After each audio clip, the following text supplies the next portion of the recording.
Delphine fait des crises de tétanie. Quand elle l'emmène le vendredi soir, son gamin, chez son ex, elle tombe par terre sur la route, là, elle arrête la voiture, elle tombe par terre raide en tétanie. C'est l'horreur, les pompiers sont déjà venus plusieurs fois pour la ramasser. Ça fait des bouchons et elle est tétanisée, c'est le cas de le dire.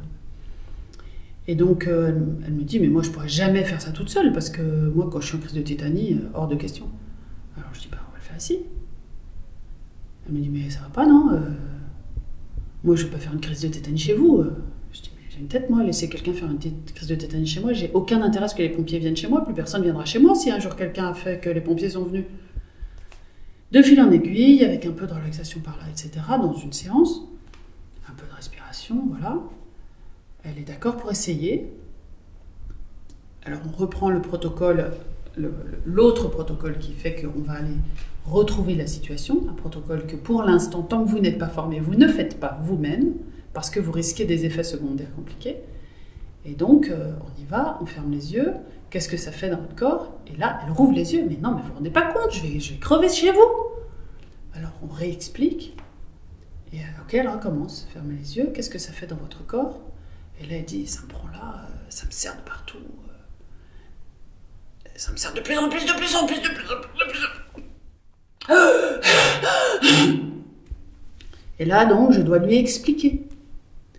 Si ça serre, c'est parce que vous rajoutez de la peur. C'est parce que votre corps, lui, a très peur, parce que sans doute qu'une fois, il a cru qu'elle allait mourir avec cette sensation qu'il étouffe.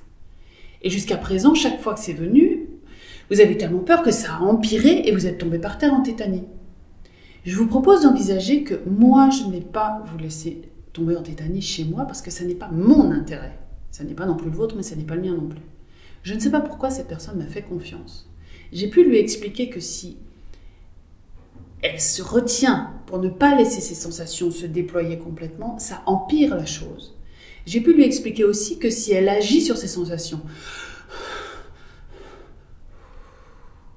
alors ça repousse les sensations et elles reviendront. Comme les robes dans 27 robes, si vous avez vu le film. On les met dans le placard, ça ressaute. Ou si vous avez vu Pirates des Caraïbes, on met le petit os dans le tiroir et il ressort. L'os du revenant, là. Je ne sais pas si vous avez vu le film. Moi, j'adore ce film.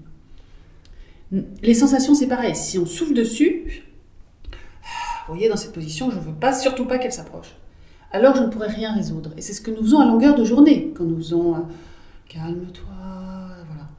Là, il s'agit vraiment d'aller laisser les sensations faire ce qu'elles ont à faire pour que mon corps constate qu'aujourd'hui, ces sensations ne sont pas mortelles. Elles l'ont peut-être été, en tout cas pas complètement, sinon on ne serait pas là aujourd'hui. Et cette dame finit par comprendre qu'effectivement, si son corps a tellement peur, c'est parce qu'il est au bord de constater qu'il va peut-être mourir ou peut-être vivre.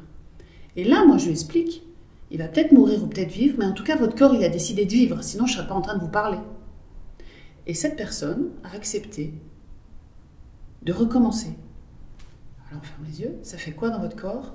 Ça serre, ça serre. Alors là, tout de suite, je lui dis, laissez faire, vous ne risquez rien. Ça serre, laissez faire, vous ne risquez rien. Vous ne risquez rien. Et ça la serre, et ça la serre, et ça la serre. Mais comme elle laisse faire, parce que je lui dis qu'il ne faut pas, au bout d'un moment, c'est du fond d'intérieur d'elle-même que ça se détend. Et c'est fini.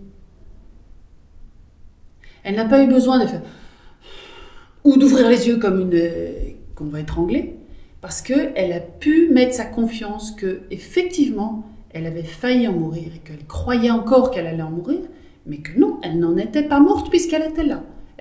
C'est son corps qui a compris ça. Et donc son corps qui se raidissait en disant « je vais mourir », elle dit « bah oui, là on vient de me donner une information qui est juste et qui est corporelle, tu n'es pas morte autrefois, donc tu ne vas pas mourir aujourd'hui ». Et c'est ça qui a permis non pas à son mental de lâcher prise, mais à son corps de prendre le dessus et de dire « ok, on va voir jusqu'où ça va et ça va me faire très peur, mais effectivement, puisque je n'en suis pas morte, je ne vais pas en mourir ». Et c'est comme ça que cette personne ne fait plus de crise de tétanie.